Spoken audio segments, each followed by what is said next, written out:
Salut à vous tous. Écoutez-moi s'il vous plaît. Je viens vous raconter une histoire qui me trouble profondément. Et j'ai besoin que vous m'aidiez à la partager avec le monde entier. Je suis dans une situation où je me sens perdue, où mon cœur est lourd et je ne vois plus clair. Je compte sur vous pour me donner vos conseils, pour m'éclairer dans ce brouillard qui m'entoure. Avant, je vivais dans un petit village, loin des bruits de la ville, là où les jours passent lentement sous un ciel calme. Mais j'ai fini par venir en ville pleine d'espoir, cherchant une vie meilleure, un moyen de m'en sortir. À mon arrivée, une femme m'a tendu la main. Elle m'a accueilli avec gentillesse, m'a montré de l'amour, m'a ouvert sa porte. J'ai vécu chez elle pendant quelques mois, dormant sur une natte dans un coin de sa maison, partageant ses repas simples. Mais tout a basculé quand elle m'a chassée. Elle m'a accusée de vouloir lui voler son petit ami.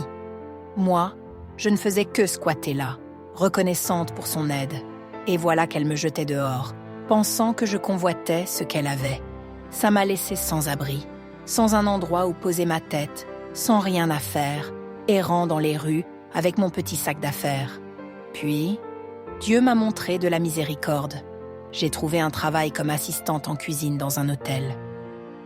C'était un lieu animé, rempli de clients qui passaient leurs commandes, et moi, je servais à manger, portant des plateaux lourds de plats chauds toute la journée. Un jour mémorable, alors que je travaillais, on m'a demandé de servir un client. J'ai pris la nourriture, un plat fumant soigneusement préparé, et je l'ai apporté à table. C'était un homme. Cet homme dont je parle, celui à qui j'ai servi ce repas ce jour-là, est aujourd'hui mon mari. Après ça, il n'a pas lâché. Il était persistant, revenait souvent, me poursuivait avec des mots doux, disant qu'on devrait sortir ensemble, qu'on devrait avoir une relation. Quand je l'ai rencontré, il était très, très, très pauvre. Je veux dire, vraiment misérable, venant d'un milieu où il n'avait presque rien. Mais moi, je l'ai aimé. Il était compréhensif, attentionné, quelqu'un qui vivait seul, avec un cœur sincère malgré son dénuement. Alors, on a commencé à sortir ensemble, à bâtir quelque chose au milieu de nos luttes. On s'est fréquentés pendant 6 ans avant de se marier. Ça fera 1 an de mariage en janvier prochain. Donc 7 ans au total maintenant. On a un enfant, un garçon de 3 ans aujourd'hui. Oui, j'ai eu cet enfant avec lui avant le mariage, pendant qu'on sortait ensemble. Malgré sa pauvreté extrême, on ne pouvait même pas se nourrir correctement. Il a accepté son enfant. Il lui a donné de l'amour, une tendresse que je voyais dans ses yeux fatigués. Il ne m'a jamais dit de me débarrasser du bébé, même quand on n'avait rien à manger certains jours. Quand on s'est mariés, on vivait dans une seule pièce, juste une chambre, un espace étroit avec des murs nus et un toit qui grinçait sous la pluie. On squattait là-dedans, les choses étaient très, très difficiles. Avec le peu d'argent qu'on gagnait, quelques pièces durement acquises, on achetait des petites choses, pas pour vivre bien, mais pour rembourser des dettes qui nous enchaînaient. Dès que l'argent rentrait, on payait une dette, puis on en empruntait une autre. On payait, on empruntait, c'était aussi sérieux que ça. Mon mari et moi, on mettait nos mains ensemble. On travaillait dur, on se serrait les coudes, et tout ce qu'on gagnait, on le dépensait pour rembourser et emprunter encore. C'était notre vie, un cercle sans fin. Puis, un jour mémorable, alors que je commençais à perdre espoir, mon mari m'a dit « Hé, on doit quitter cet endroit. » Dieu a enfin répondu à nos prières. J'ai demandé le cœur battant « Qu'est-ce que Dieu a fait ?» Et là, tout a changé. On a déménagé dans un appartement de 3 chambres, un grand logement dans un quartier chic, un endroit cher où les rues sont propres et les maisons imposantes. Dieu l'a béni. On a quitté notre petite chambre sombre pour un bel appartement spacieux. J'étais tellement heureuse.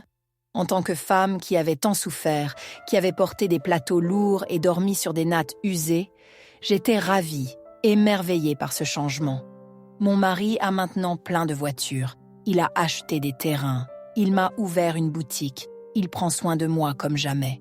J'ai même des gens qui travaillent pour moi maintenant. Moi qui n'avais rien. Mais dans ce mariage, j'ai remarqué quelque chose qui m'a brisé le cœur. Mon mari ne me touche plus. Après qu'on a déménagé, il a juste arrêté, comme si une porte s'était fermée entre nous. Et là, je vais vous expliquer pourquoi. Il est devenu riche. Pas juste riche, très riche. Et c'est pour ça qu'il ne me touche plus. J'étais inquiète. Ça ne se passait pas comme ça avant. Même quand on n'avait pas d'argent, on vivait dans l'amour, on partageait tout. Nos nuits étaient remplies de chaleur malgré la misère. Alors, qu'est-ce qui se passe maintenant? Un jour, il m'a avoué la vérité, les yeux baissés. Il fait des choses, pas juste des choses riches, mais des choses très riches.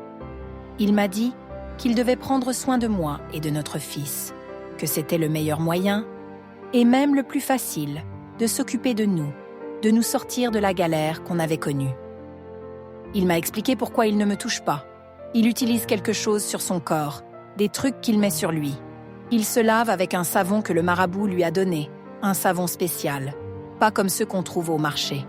Quand il utilise ce savon et met ces choses sur son corps, il ne me touche pas pendant 6 mois. 6 bons mois entiers. Mais le plus drôle, ou plutôt le plus triste, c'est qu'il ne touche pas d'autres femmes dehors. Non, il couche avec d'autres femmes dehors, mais pas avec moi. Ces femmes dehors, il leur offre tellement d'argent, une somme énorme qu'elles ne peuvent pas refuser. Je ne sais pas comment il fait. Peut-être qu'il les saoule, qu'il leur donne à boire ou je ne sais quoi. Mais il prend toujours leurs photos. Ces photos, il les utilise pour un sacrifice. Pendant ces 6 mois où il fait ses bêtises et ne me touche pas, l'argent coule à flot. Des contrats énormes, des affaires juteuses, du business très rentable qu'on peut investir sur le long terme. Il m'a avoué que c'est ce qu'il fait pour nous entretenir. Moi, je ne sais pas quoi faire. Mon mari m'aime tellement qu'il met tous les documents de la maison, des terrains, de ses affaires à mon nom, me donnant une sécurité que je n'avais jamais eue. Mais j'ai peur. Et si un jour il me ramène une maladie que je ne connais pas? Un mal caché dans ses rencontres dehors? Je m'inquiète pour ça. Et aussi parce qu'on a un enfant ensemble. Un petit garçon qui court partout avec ses 3 ans d'énergie. Sans cet enfant, j'aurais su quoi faire. Peut-être partir. Mais là, ça me préoccupe. Ça me tient éveillée la nuit. Il m'aime beaucoup. On a commencé quand il n'avait rien, quand on partageait une seule assiette. Alors je ne sais pas quoi décider. C'est pourquoi je viens devant vous tous pour demander des conseils. Mon mari est très riche maintenant, et j'ai peur. C'est 6 mois où il ne me touche pas. Après, il me touche juste 2 semaines, 2 petites semaines où je retrouve un peu de lui.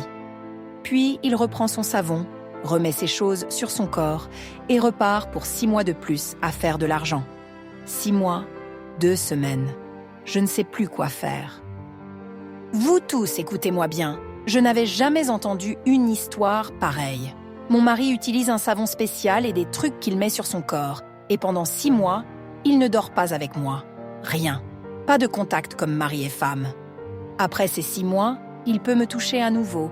Mais pendant ce temps, il va dehors, couche avec d'autres femmes et prend quelque chose d'elles pour renouveler son argent, comme un rituel sombre qui alimente sa fortune. On a un enfant de 3 ans ensemble, un garçon. Alors, vous tous, donnez-moi vos avis. Je crains qu'il aille dehors et me ramène une maladie un jour ou que je doive partir. Mais qu'est-ce que je veux faire? C'est double. Je veux rester avec lui parce que je l'aime. Et à cause de notre enfant. Il va dehors, offre des sommes énormes à ses femmes. Je ne sais pas s'il les saoule ou quoi, mais il prend leurs photos comme sacrifice. Je ne sais pas exactement comment, peut-être pour les montrer au marabout ou autre chose, mais avec ces photos sur son téléphone, l'argent arrive de partout. Est, ouest, nord, sud. Vous tous, écoutez ça. Soyez prudents. Travaillez. Même si c'est juste 200 francs qui entrent en paix, tenez-les bien dans vos mains. Regardez ce qui se passe. Ces riches couchent avec vous, vous ne savez pas. Ils prennent vos photos pour faire de l'argent. Et vous ne savez rien. Aidez-moi avec vos conseils, je vous en prie.